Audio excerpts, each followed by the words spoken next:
50,000 Persians died in one day.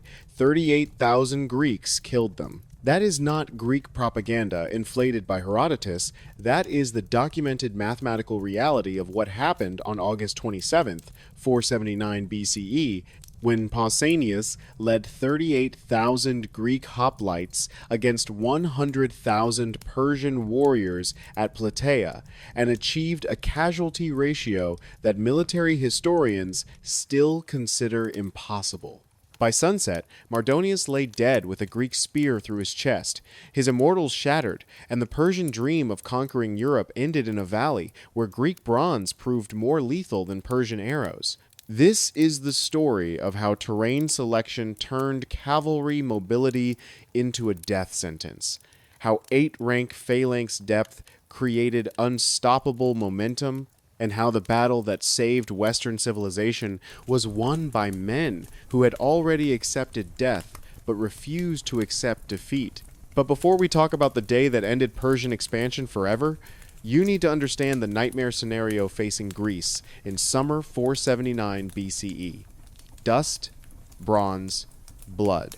Then the roar of 100,000 warriors who thought Greece was already dead. In the blistering August heat of 479 BCE, 38,000 Greek farmers and fishermen stood against the largest invasion force ever assembled. These were not professional soldiers. These were men who had watched their homes burn, their families flee, their sacred temples reduced to ash by Persian fury. The odds, nearly 3-1. The chance of survival, none. The Persian Empire had never lost a land battle of this scale. By the end of this story, you will understand how terrain, unity, and Greek stubbornness shattered the myth of Persian invincibility, how the greatest army in human history fled in terror from men in bronze, and how one spear throw changed the fate of Western civilization. To understand how 38,000 Greeks shattered the Persian dream of empire, you must first understand the terror that was sweeping across the known world. Because what happened at Plataea in August 479 BCE was not just a battle. It was the moment when the unstoppable force of Persian conquest met men who had already accepted death. By 480 BCE, the Persian Empire had consumed civilizations like plague consumed cities. From the Indus River to the Mediterranean coast, no force had withstood their revolutionary warfare. Kingdoms that had stood for centuries fell in weeks. Armies that numbered in the tens of thousands simply ceased to exist. This was not conquest. This was apocalypse, wrapped in silk and steel. Consider Athens, the jewel of Greece. Population before the Persians, 40,000 souls. After Xerxes' attention, smoking ruins, temples desecrated, the Acropolis burned to its foundation stones. The Persians did not just defeat cities, they erased them. They made examples that would terrorize generations. The secret to Persian dominance, speed, range, and psychological warfare perfected over generations of conquest. Each cavalry unit moved like liquid death across terrain that trapped conventional armies. Their composite bows, miraculous weapons of horn and sinew, could punch through armor at distances that seemed impossible to Greek minds. 60 pounds of draw weight, capable of loosing 8 arrows per minute with deadly accuracy from horseback at full gallop. But their greatest weapon was terror. They cultivated fear like Persian gardens cultivated roses. Pyramids of severed heads marked their passage through rebellious territories. Refugees spread stories of unstoppable horsemen who drank from skull cups and skinned enemies alive. Cities that resisted faced total annihilation. Cities that surrendered became slaves. Here is where it gets insane. In 480 BCE, Xerxes himself, the king of kings, ruler of 23 nations, crossed into Greece with the largest military force ever assembled. Modern historians debate the exact numbers, but conservative estimates place his invasion force at 100,000 fighting men. Cavalry, archers, infantry from every corner of the empire. Persians, Medes, Bactrians, Indians, Egyptians, warriors who spoke a dozen languages united under one banner of conquest. The Greek response, desperation wrapped in bronze. At Thermopylae, 300 Spartans and 700 Thespians had bought time with their blood. For 3 days, Leonidas and his warriors held a narrow pass, their bodies creating a wall of corpses that slowed the Persian tide. When the Spartans finally fell, betrayed by a mountain path, Xerxes was so enraged he had Leonidas's head mounted on a pike. The message was clear. Resistance meant death. Surrender meant slavery. But either way, Persia would devour Greece. Then Athens burned. The population evacuated to Salamis and Troezen, watching smoke rise from their temples, their homes, everything they had built over centuries. The Persians made it theatrical. They torched the Acropolis, smashed the statues, desecrated the altars. This was not military necessity. This was revenge for Marathon, for daring to resist Persian destiny. But here is what the Persians did not calculate. At Salamis in September 480 BCE, the Greek fleet led by Athenian triremes lured the Persian navy into narrow straits and destroyed it. Xerxes watched from a golden throne on shore as his ships burned, as his dream of quick conquest drowned in the Aegean. The King of Kings fled back to Persia, leaving his best general, Mardonius, with 100,000 warriors to finish the conquest during the next campaigning season. Mardonius was no fool. He had served Xerxes' father Darius, had commanded armies from Thrace to Bactria, had crushed rebellions that would have toppled lesser empires. He wintered in Thessaly, securing his supply lines, rebuilding his cavalry, making alliances with Greek cities willing to betray their neighbors for Persian gold. Thebes joined him.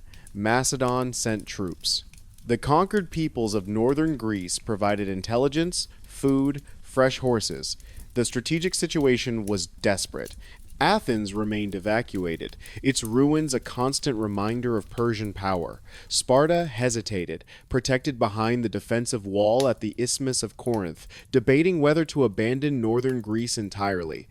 The Greek alliance, fragile even in victory at Salamis, threatened to shatter under the weight of fear and self-interest.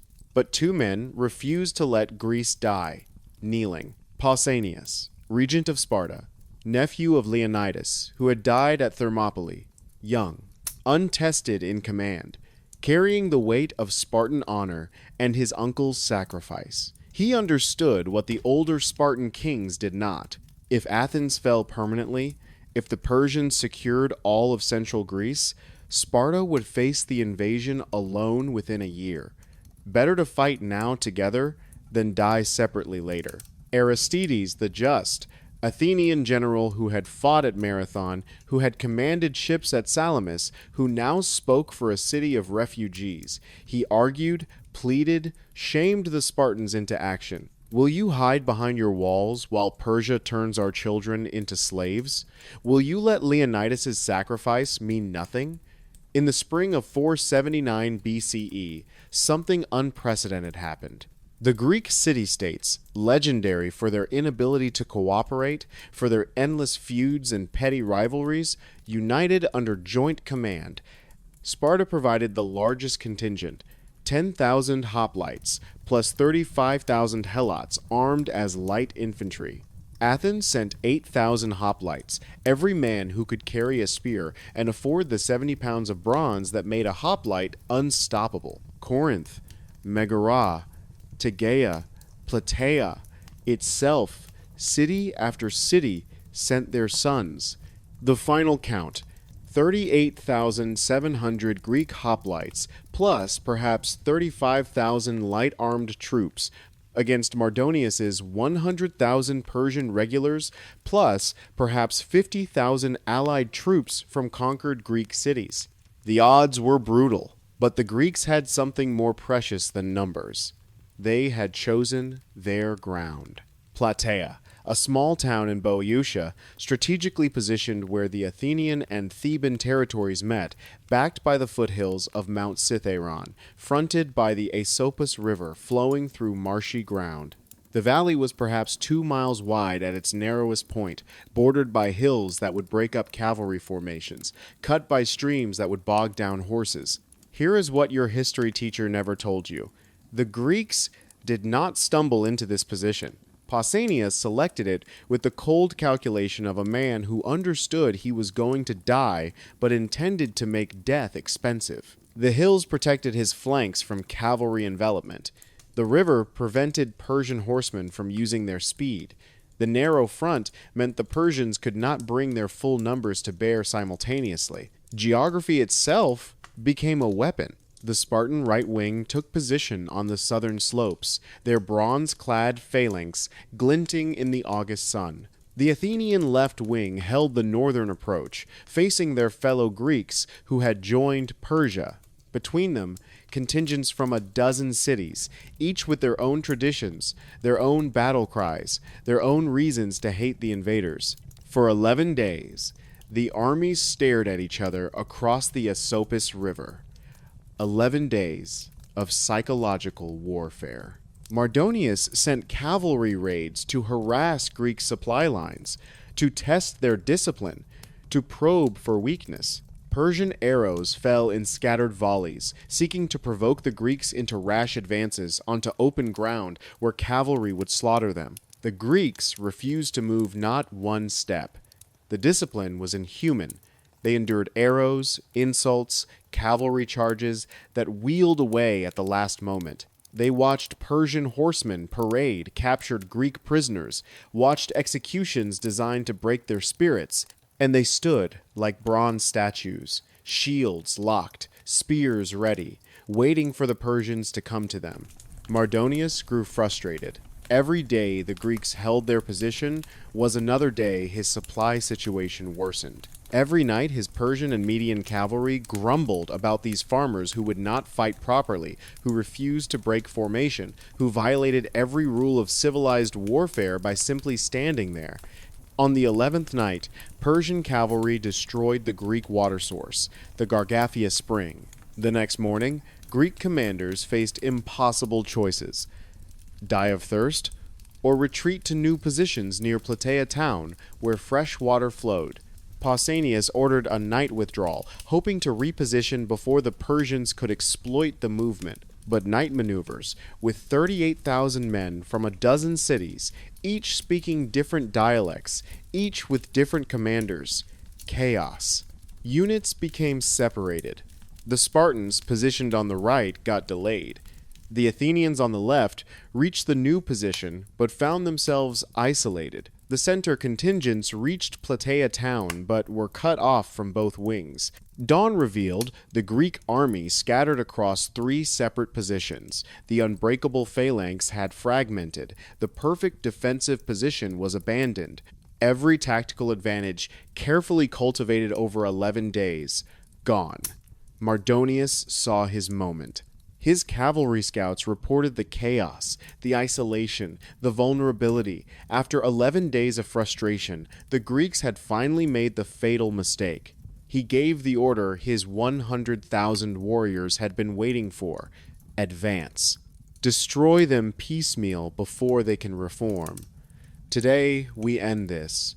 The Persian army moved forward like bronze flood. Drums beating, banners streaming, cavalry ranging ahead, like wolves scenting blood. The largest professional military force on earth, advancing against scattered Greek farmers who had just thrown away their only advantage. But in a valley where the Asopus River cut through marshy ground, where hills compressed advancing armies into killing zones, where Greek bronze waited with patient fury, Mardonius was about to learn why terrain matters more than numbers, why discipline defeats mobility, why 38,000 men who refuse to kneel can break 100,000 who never learn to fear. The dawn of August 27th, 479 BCE, revealed the catastrophe. The Greek army, which had stood unified for 11 days, was now scattered across 3 positions, like pieces of a shattered shield. The Spartans and Tegeans, 10,000 hoplites, the elite of the elite, stood isolated on a ridge south of the original position. The Athenians, 8,000 strong, held ground a mile to the north. Between them, the contingents from Corinth, Megara, and smaller cities clustered near Plataea town, separated from both wings by broken terrain. Mardonius saw the gift the gods had delivered. For 11 days, these stubborn Greeks had denied him open battle. Now they were divided, vulnerable, ripe for destruction. He deployed his forces with the precision of a commander who had crushed armies across 2 continents. The Persian and Median cavalry, perhaps 10,000 horsemen, would strike the isolated Spartan wing first. The infantry, including the elite immortals with their wicker shields and short spears, would follow to finish what the cavalry began. The subject, Greek allies from Thebes, would engage the Athenians. Greek killing Greek for Persian gold. The mathematics favored Persia overwhelmingly. 10,000 cavalry against 10,000 infantry with no mounted support. Unlimited arrows against men whose shields, however strong, could not cover every angle when surrounded. Speed and mobility against heavy infantry trained to fight in tight formation, not scattered skirmishing. But here is where it gets insane. Pausanias, the young Spartan regent carrying his uncle's legacy, refused to panic. He had 10,000 Spartans and Tegeans on that ridge, and he knew something Mardonius did not understand. The ground beneath their feet, the slope of the hill, the distance to the river. Every element of terrain could multiply fighting power beyond mathematical logic. He gave orders that seemed like madness. Hold position, lock shields, wait for them to come uphill. Do not advance, do not break formation. Let them spend their horses on our spears. The Persian cavalry came first. 5,000 riders in the initial wave, their composite bows singing death from 200 yards out. The sky darkened with arrows. This was the tactic that had broken armies from the walls of Babylon to the plains of Marathon. Shower the enemy with arrows until their formation breaks, their courage shatters, then ride them down like deer. The Spartan shields came up in perfect unison, overlapping circles of bronze-faced oak, each 3 feet across, each held by a man who had trained for this moment since childhood. The arrows fell like deadly hail, rattling against bronze, thudding into wood, seeking the gaps between shields, where flesh waited soft and vulnerable. Men grunted as arrows, found arms, legs, the narrow space beneath shields where greaves protected shin but left thigh exposed. 3 Tegeans fell in the first volley, arrows sprouting from faces. The line shifted. Shields moved to fill gaps. And the wall held. Not one man broke formation, not one step backward. The second volley came faster. The Persian cavalry, wheeling in practiced arcs, firing, circling, firing again. Their horses danced on the valley floor while arrows climbed and fell, seeking to bleed the Greeks into breaking. 10 minutes of arrow storm, 20 minutes. Spartan shields bristled with shafts like porcupines. Still the bronze wall stood. Still not a man fled. Here is what the Persians could not comprehend. Every Spartan on that ridge had accepted death years ago. They were raised from childhood, knowing that returning home with their shield or on it was the only honor. The arrows hurt. Men bled. But pain was temporary. Shame was eternal. The shield stayed up. Mardonius, watching from his white horse, felt the first whisper of doubt. Every other army had wavered under the arrow storm. These Spartans simply endured, patient as the stones beneath their feet. He ordered the cavalry charge. If arrows would not break them, Persian horses would shatter them like pottery. 2,000 riders, the finest horsemen from the steppes and plains of the empire, lowered their lances and spurred their mounts toward the ridge, where 10,000 Greeks waited in 8 ranks, shields locked, spears angled forward, like a fence of bronze teeth. The ground betrayed the Persians. The slope that Pausanias had chosen, gentle enough to seem insignificant, steep enough to matter, forced the horses to labor uphill. The marshy patches near the river made footing treacherous. Horses bred for the plains of Persia struggled on unfamiliar Greek hillsides. 100 yards. The cavalry charge built momentum. Thunder of hooves shaking the earth. Lances glinting in the August sun. 50 yards. The Spartan line stood motionless, 8 ranks deep, each man's shoulder pressed against his neighbor, each shield overlapping its brother, creating an interlocked wall that physics itself would struggle to break. 25 yards. The horses laboring uphill began to slow. The neat cavalry line wavered, bunched, compressed as the terrain narrowed. 10 yards. And then, victory or death. The Spartan war cry erupted from 10,000 throats simultaneously. The psychological impact was devastating. Horses already struggling on the slope shied at the sudden roar. The neat cavalry charge wavered, bunched further, lost cohesion. The front rank of cavalry crashed into the shield wall with the sound of bronze screaming against bronze. Lances shattered against overlapping shields. Horses reared, exposing riders to what came next. The second and third ranks of Spartans thrust their 8-foot spears over and between the shields of the front rank.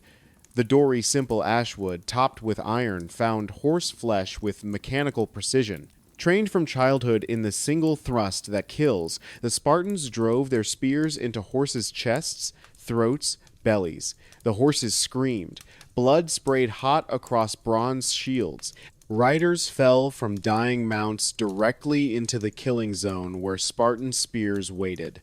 What should have been a breakthrough became a slaughter pen. The Persian cavalry reeled back, leaving 50 horses thrashing in death, 30 riders crushed beneath their mounts or speared trying to rise. It was impossible. Cavalry always broke infantry. Always. The mathematical superiority of mobility over static defense was proven across 1,000 battlefields. But mathematics had not accounted for this ground, this discipline, these men who would die before they stepped backward. Mardonius committed more cavalry, wave after wave, trying to find the weak point, the crack in the bronze wall where Persian speed could exploit Greek hesitation. Each wave crashed against the shields and broke. Each wave left more horses screaming, more riders dead in the blood-slicked grass. By the third hour, frustration turned to fury. The Persians had fired perhaps 50,000 arrows. They had charged 8 times. The Spartan line had bent, buckled under the impacts, but never broken. Men died. Conservative estimates suggest 200 Spartans and Tegeans fell in those first hours. But each time, the line closed. Shields shifted. Fresh warriors stepped forward from the rear ranks. Then the Athenians entered the nightmare. A mile north, Aristides watched the Theban contingent 8,000 Greek hoplites fighting for Persia, advancing toward his position. This was worse than fighting Persians. These were fellow Greeks, men who spoke the same language, worshipped the same gods, but had chosen Persian gold over Greek freedom. The Theban phalanx came on in good order. Shields locked, spears ready, using the same tactics, the same training, the same bronze armor as the Athenians. When Greek met Greek in the crash of shields, there was no technical advantage, no tactical surprise, only will against will, bronze against bronze, 8 ranks shoving against 8 ranks. The sound was different from cavalry charges. No horse screams, no arrow whistle, just the grinding of shields, the grunting of men pushing with their entire body weight, the wet crunch of spears finding gaps in armor. This was othismos, the push, where phalanxes became human battering rams trying to shove each other into breaking. For an hour, neither line moved more than 10 feet in either direction. Athenians thrust spears over shields, killed Thebans in the front rank. Thebans thrust back, killed Athenians. The rear ranks pushed, adding their weight to the scrum, fresh men stepping over their dead friends to maintain the pressure. But here is where it gets worse for Mardonius. While his allied Greeks bled against Athens, while his cavalry died against Spartan spears, his main force, the Persian and Median infantry, the immortals who had never known defeat, still waited for their moment. He made the decision that would cost him everything. No more cavalry probes. No more testing. He would commit his infantry, his 40,000 best warriors, in a direct assault on the Spartan position. The immortals would break what horses could not. The Persian infantry advanced in disciplined ranks. Wicker shields, light, mobile, perfect for skirmishing held before them. Spears shorter than Greek dory, but effective in close combat. Scimitars for when the fighting became personal. These were professionals who had reduced the fortress cities of Bactria to rubble, who had made the armored cavalry of the Scythians flee in terror. They came on like a bronze wave, 40,000 strong, drums beating, war cries in a dozen languages rising in unified threat. This was the horde that had conquered half the known world.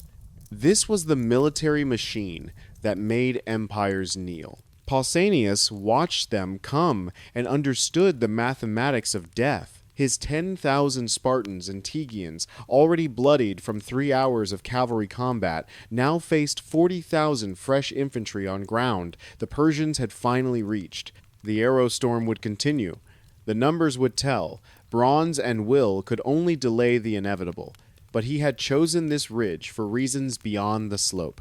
He had counted on something the Persians had not calculated: the depth of the Greek phalanx. 8 men deep. Not 3 like Persian formations, not 5 like most Greek armies. 8 ranks of Spartans, each man pushing the man in front, creating a human battering ram with physics on its side. 70 pounds of bronze armor per warrior, multiplied by 8 ranks, multiplied by the momentum of a unified shove. When wicker met bronze, the mathematics changed. The Persians had mobility. The Spartans had mass.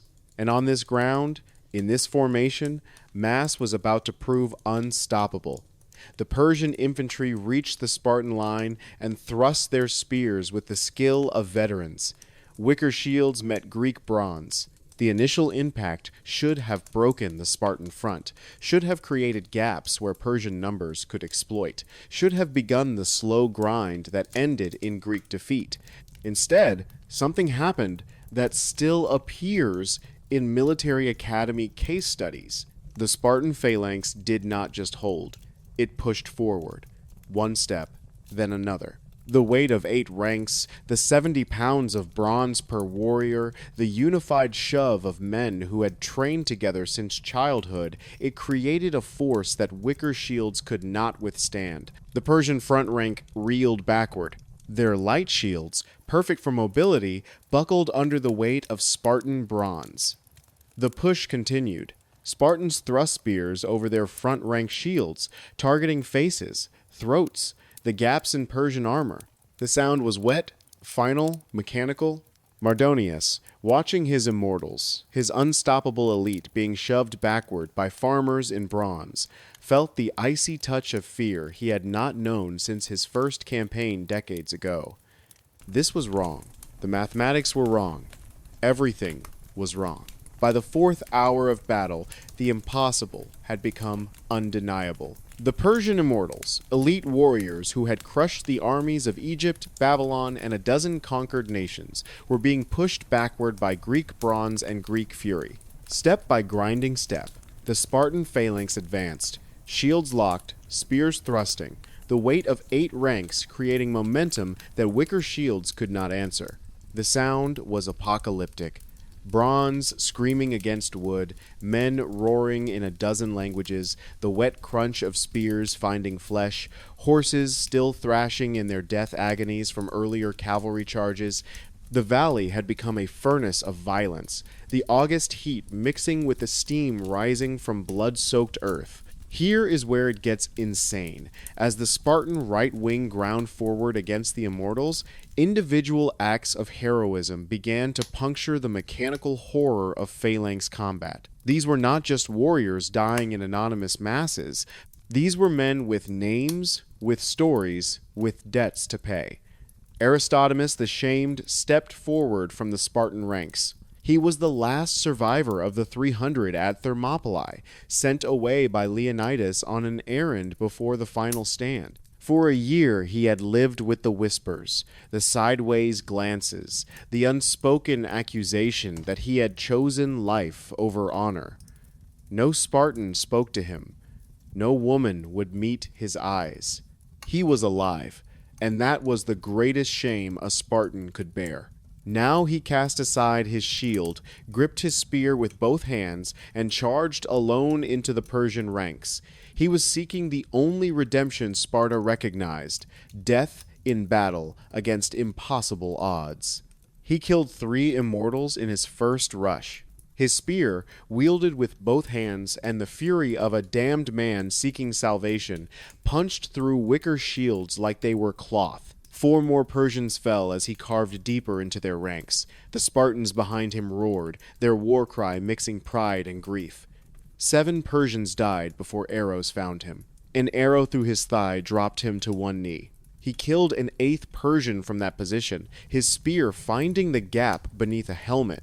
9, 10, 11 immortals fell to the Shamed One before a Persian scimitar opened his throat. He died with his eyes toward Sparta, and the whispers said that night that Leonidas himself welcomed Aristodemus to the halls of the honored dead. His shame was washed clean in Persian blood, his name restored in the only currency Spartans recognized. But the main Spartan line continued its inexorable push, the Immortals, trained for mobile warfare, for the flexible tactics of the steppes, found themselves trapped in a grinding match where weight and depth determined victory. Their light armor, their wicker shields, their shorter spears, every advantage that made them deadly in open terrain became a liability when bronze phalanx met them in close combat. The Persian front rank buckled. Not broke, these were elite warriors, but buckled under pressure they had never encountered. Spartans thrust spears over their shields with mechanical precision, each thrust seeking the gaps in armor, the soft flesh of throat and face. The second rank of Spartans pushed the first, adding their weight. The third pushed the second. 8 ranks deep, each man contributing his 70 pounds of armor and his lifetime of training to a unified shove that physics itself could not deny. 20 yards, 30 yards. The Spartans advanced through the carpet of their own dead and dying, stepping over Persian corpses that grew thick as autumn leaves. The discipline was inhuman. When a front-rank warrior fell, the man behind him stepped forward without hesitation, shield rising to fill the gap, spear ready to continue the killing. Mardonius watched his battle plan disintegrating like wet parchment. The Immortals were being pushed back. The cavalry lay scattered in dying heaps. His allied Greeks were locked in their own grinding stalemate against Athens. For the first time in his decades of command, doubt crept into his calculations. He made the decision that would echo through history. He would personally lead the final assault. The sight of their commander, the chosen general of Xerxes himself, leading from the front, would restore Persian courage. He mounted his distinctive white horse visible across the entire battlefield, gathered his personal guard of 1,000 elite cavalry, and charged toward the Spartan line. This was theater designed to break enemy morale. The white horse gleaming in the August sun, Mardonius in his finest armor, banners streaming, the cream of Persian nobility thundering forward in wedge formation. Every Persian warrior on that field could see their commander risking death. Every Greek could see the avalanche of elite cavalry coming. The psychological impact should have been devastating, but the Spartans had watched 300 of their brothers die at Thermopylae. They had endured 11 days of waiting, 4 hours of arrow storms, cavalry charges that would have broken lesser men. The sight of one more Persian, however noble, however well mounted, however accompanied by elite guards, failed to move them. Pausanias, watching Mardonius's charge building momentum, saw the moment that would decide the battle. If Mardonius broke the Spartan line, if his cavalry wedge penetrated and turned the flanks, the entire Greek position would collapse. But if Mardonius fell, if the Persian commander died in sight of his army, then morale, that invisible force that kept men fighting when logic demanded flight, would shatter. He called for his best spear throwers. 10 Spartans, men selected for distance and accuracy, stepped forward from the ranks. They were targeting not the mass of cavalry, but one man on one white horse. Killing range for a thrown spear was perhaps 30 yards. They would get one chance. Mardonius's charge hit the Spartan left flank, seeking the hinge point where Spartans and Tegeans joined. His cavalry guards crashed into shields, driving deep into the formation. For a moment, one terrible moment, the Spartan line buckled under the impact of 1,000 mounted warriors hitting simultaneously. And then Aemnestus of Sparta, a warrior whose name would survive when empires were forgotten, cocked his arm and threw. The spear arced through the morning air, over the heads of struggling warriors, over the chaos of combat, and found Mardonius's chest just below his helmet's neck guard. The iron point punched through Persian armor, through flesh, through the vital organs that kept the Persian commander alive. Mardonius fell from his white horse. The commander who had crushed rebellions from Thrace to Bactria, who had served 2 Persian kings, who had believed he would complete the conquest of Greece, died on Greek soil with Greek bronze in his heart. The effect was instantaneous. The Persian cavalry guard, seeing their commander fall, lost their fury. They were still elite warriors, still dangerous, but the edge of fanaticism that makes men charge into spears and laugh at death that died with Mardonius. They fought to retrieve his body, and when they failed even in that, they began to disengage. The immortals, watching their overall commander die, felt the first cold touch of what they had inflicted on so many others. Fear. Not panic, not yet, but the whisper that said this battle was lost, that the impossible was happening, that Greek farmers in bronze armor were destroying the army that had conquered half the world. The Persian line wavered. Not broke, these were professionals, but wavered. The mechanical push of the Spartan phalanx continued, relentless as a glacier, grinding forward through the carnage. Then came the sound that changed everything. From the Athenian left wing, a mile away, the roar of victory. Aristides and his 8,000 Athenians had finally broken the Theban phalanx. Greek had fought Greek in brutal othismos for hours, but Athenian fury at their burned city, their desecrated temples, their murdered families had proven stronger than Theban desire for Persian gold. The Thebans broke not in shame, they had fought well, but they broke under the weight of Athenian rage. They fled toward Thebes, leaving their Persian paymasters to face the consequences. And now Aristides turned his intact phalanx south toward the Persian center. 8,000 fresh Athenian hoplites, their shields still locked, their discipline maintained, began the wheel that would turn Mardonius's flank. The Persian army, already reeling from their commander's death, already being ground backward by Spartan bronze, now faced envelopment. The nightmare scenario that haunts every battlefield commander became real. They were being compressed from 2 directions, their flanks exposed, their mobility strangled by terrain that favored Greek heavy infantry. What happened next was not a battle. It was a slaughter that would haunt Persian dreams for generations. The immortals, the elite who had never known defeat, turned and ran. Not in organized withdrawal, in panicked flight toward their fortified camp 10 miles away. The disciplined formations that had conquered empires disintegrated into a mob of terrified men seeking any escape from the bronze nightmare that was crushing them. The Greeks pursued. This is the part that does not make it into heroic poetry, the part that reveals war's true face beneath the glory. The Spartans and Athenians, released from the discipline of phalanx combat, became individual killers, hunting, fleeing enemies. They ran down Persians who had thrown away their shields to run faster. They speared men begging for mercy in languages they did not understand. They killed until their arms grew too tired to lift their weapons, and then they killed more.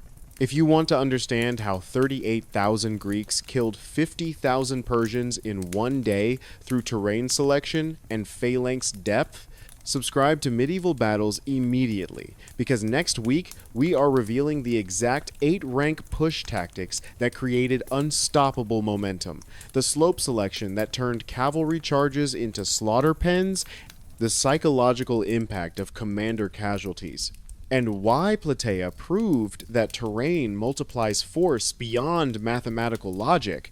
So smash that subscribe button on Medieval Battles now, because understanding how Greek bronze shattered Persian invincibility changes everything you think you know about ancient warfare, and the principles proven in that Boeotian Valley still influence modern infantry doctrine taught today at military academies, where discipline and ground selection matter infinitely more than numbers or mobility advantages.